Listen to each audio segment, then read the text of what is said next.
Are we ready? I am. Okay. Today's video. No, welcome back. Welcome back, everyone. I'm Sophie, still. And today I'm in this weird mood. I'm quite upbeat and I'm all over the place, so the perfect way to film a video. So, without further ado, let's start. So, in today's video, I thought I will share and talk about something that's really close to my heart, and it is to live in a more sustainable way and live as sustainably as possible, or have as low of an impact on the planet and the environment as I can as I go through my years on this earth. So, without being really specific in the first half of the video, I will just share my attitude towards sustainability, zero waste, low impact, and just clear some of these concepts up, because they can be, I think, quite confusing and quite a lot to take in. So I just want to mentally simplify it for everyone so that we can be all on the same page and agree that being sustainable is really quite easy, and once you have the right mindset, it's second nature. So without me trying to just overheat in my words, let's get into the, I suppose, my sustainability mindset. So I think living sustainably should be and is really, really easy once you have the right mental tools and the mental, the toolkit, the mental toolkit.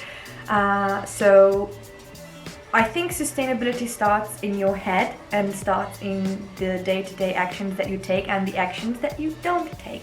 So I think one of the most important part of this video would be to just clarify the terms sustainable, zero waste and low impact, and why I think it's important to distinguish between them. So living sustainably basically is to have a lesser of a burden with your life and with your consumption on the environment and on our planet.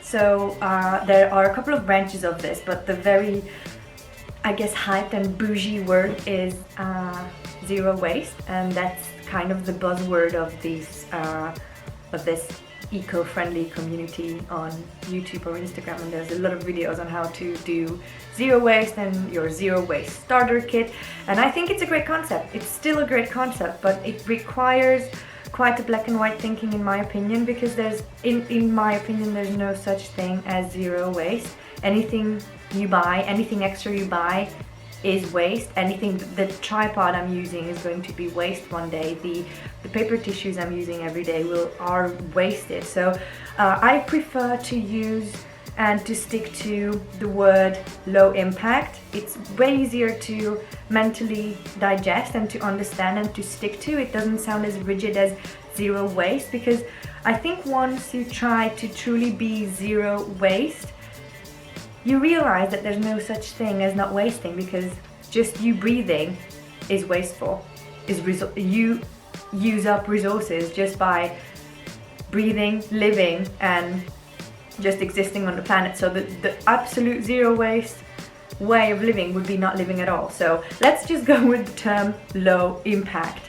I like low impact because it's less of a strict and exclusive club. So I like to think of having a lower impact and a more sustainable impact on our planet with my choices every day, with my diet, with my consumption, and with my just day-to-day life and how I live my life. So with these out of the way, let's get into some of the mental tools that you can use to just be armed to be the most sustainable you. So I guess we could start with use what you already have. This could be step number one, and step zero could be to be grateful for what you already have, because we all have a lot of things already in our homes, in our kitchen, in our head. We have, most of us, if you're watching this on a smartphone, I bet you have a roof over your head, food to eat, and you have loved ones who love you. So you have to start with being mindful of what you already have and being grateful for that, and then to live as sustainably as you can, to use up what you already have. You don't have to go out and buy a fancy bag, a fancy tote canvas bag, yeah, to reduce your plastic waste if you already have a million plastic bags laying around your house and just throw them away because you bought a more eco-friendly alternative. That's the least eco-friendly in my book as it gets.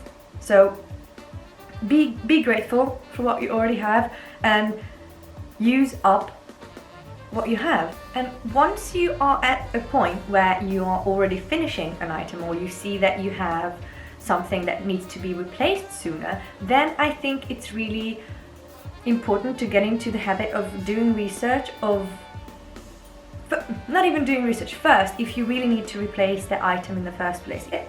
And if you really need something, you are in dire need of replacing that broken item or the item that ran out, maybe get into the mindset of trying to research more eco-friendly options. And by eco-friendly options, I mean maybe have it not tested on animals, have it being made from more sustainable materials, only plant ingredients, only biodegradable ingredients. Maybe it's not packaged in plastic, maybe it's packaged in either paper or glass.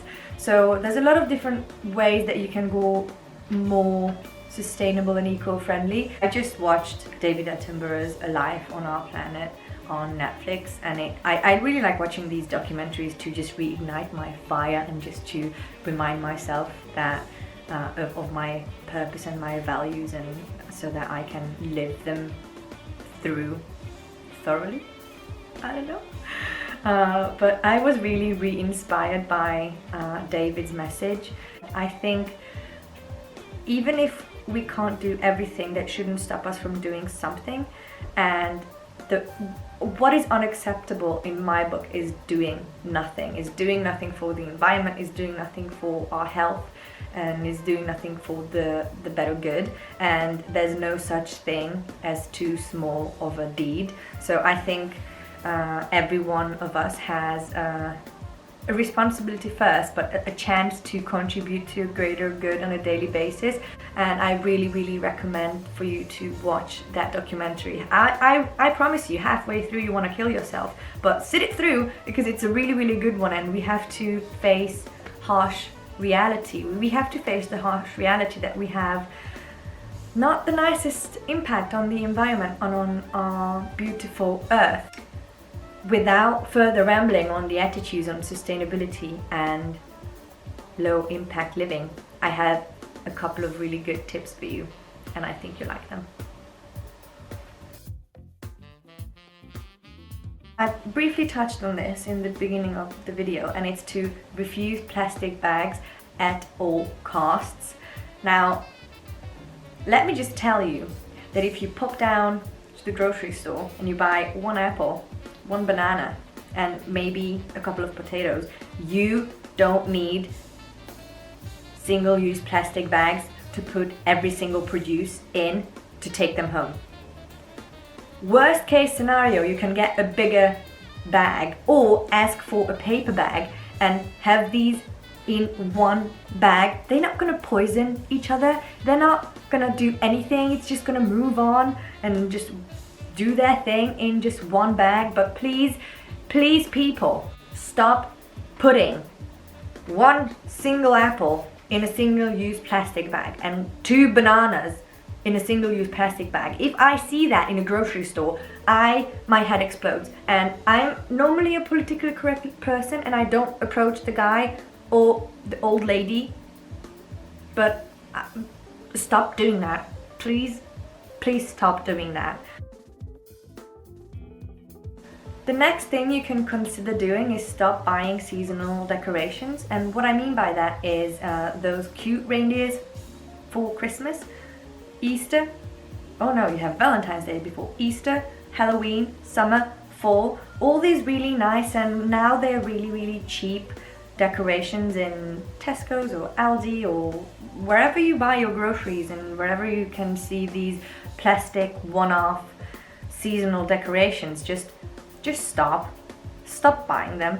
What I really like to do, especially for fall, is to collect some produce or collect some nuts around our walks and around the area where we live, and just scatter them around in our house, and it gives a really nice touch, and it brings nature in rather than having like a plastic pumpkin. I really like real pumpkins, so I use real pumpkins during the fall, and I don't like those signs that say fall or live, laugh, dream, live, laugh, love or something. It's just we stop buying seasonal decorations and just overall house decorations. So David Attenborough also touches on this in his A Life on Earth documentary, that one of the best things you can do for your health and for the environment is to go plant-based. I think if you already have one plant-based meal a day, it's a huge step towards a more sustainable, less restraining way of living on our planet, and it's a really, you're making a big favor for yourself as well with that. So maybe start having to experiment with some plant-based meals every other day, and then increase it to once a day, and see how it goes. This kind of goes hand in hand with the plant-based tip that I've shared earlier, is to home cook.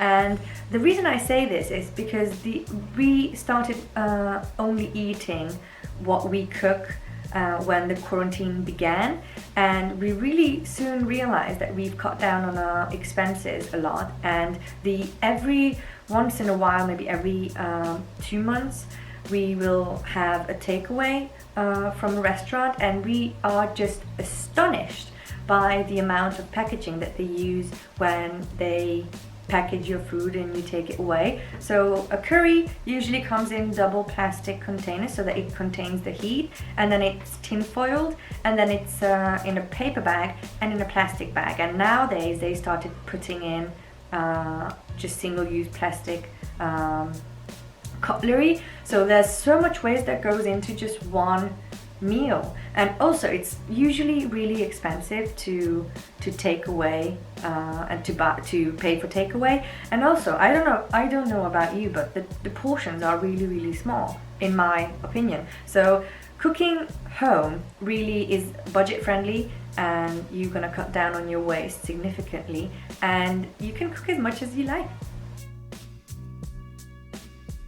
One of my New Year's resolutions a good couple of years ago was to read more, and ever since I've been in this habit of consuming books on a really regular basis, and it's not unheard of for me to read 3 to 4 books simultaneously. And for a good couple of years I was accumulating a lot of books that I only read once, and I was never planning to reread it, and I got rid of a lot of books throughout my moves. There was a lot of books that I got rid of. So during the years what I've started doing was, if I've seen a book on a shelf that I really wanted to read, I first looked on Audible if they had an Audible version of that book. So if I really wanted to read it, I would listen to it first without having it as a physical copy, and usually by one listen I can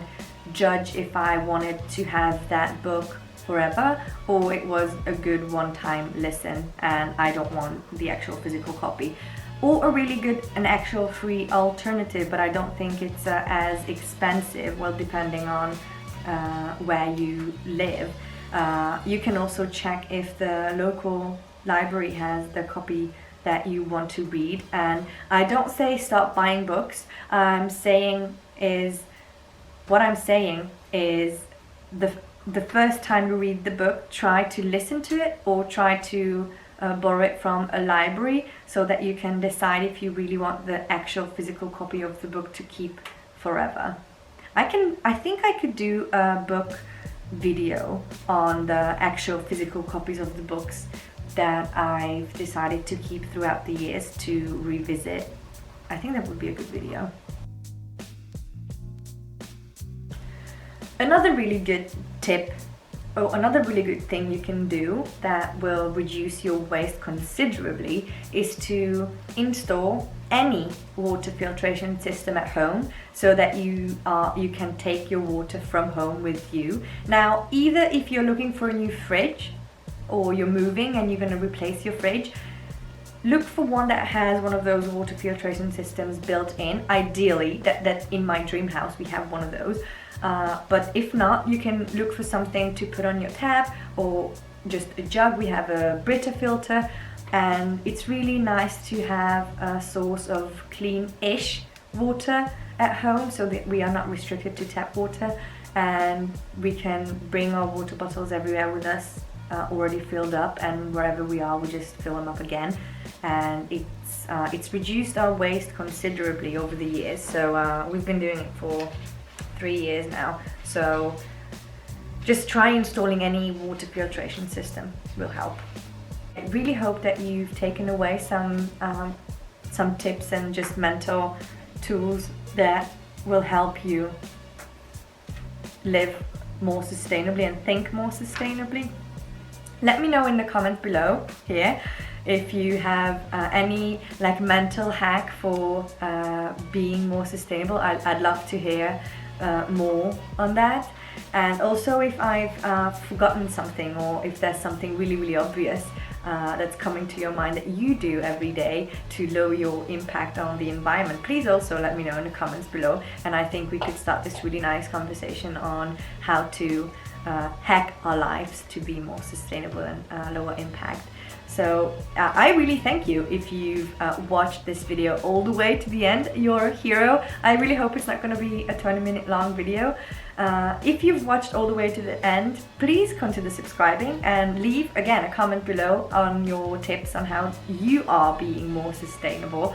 And until next time, take care, and I'll see you soon. On our money, saving on our money. This is just not working. The lighting's good. I have an idea. I feel I'm in this weird sassy mood today, and I think this should be entertaining. And now they decide to continue on the construction. Technically this is the second tip, but these are not tips.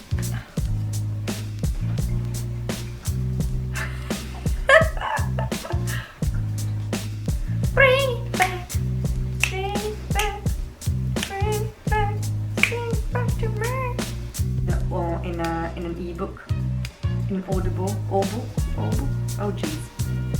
So